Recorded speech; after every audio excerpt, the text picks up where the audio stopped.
আচ্ছা, আমাদের নবীর নাম কি? হযরত মুহাম্মদ সাল্লাল্লাহু আলাইহি ওয়াসাল্লাম। হযরত মুহাম্মদ সাল্লাল্লাহু আলাইহি ওয়াসাল্লাম। আপনাকে বলতে হবে হযরত মুহাম্মদ সাল্লাল্লাহু আলাইহি ওয়াসাল্লাম কিসের তৈরি? উনি কিসের তৈরি ছিলেন? ওইদিকে দেখবেন, আপনি আমার দিকে দেখবেন।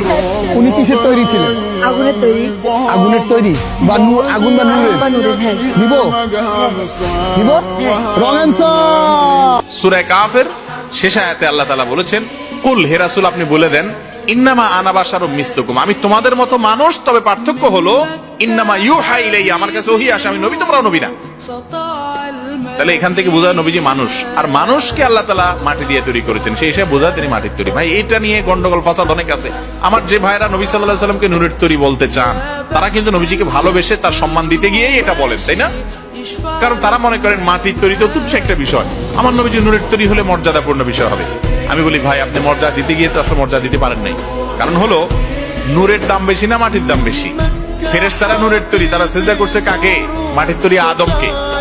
তাহলে সিজদা যিনি পাইছেন তার মর্যাদা বেশি, তিনি মাটির তৈরি। নবীজিকে আপনি যদি নূরের তৈরি বলেন, তাহলে তিনি ফেরেশতাদের দলে যাবে, সিজদা দেননাদের দলে যাবে, পাওয়ান্নার দলে থাকবে না। ঠিক না? ঠিক।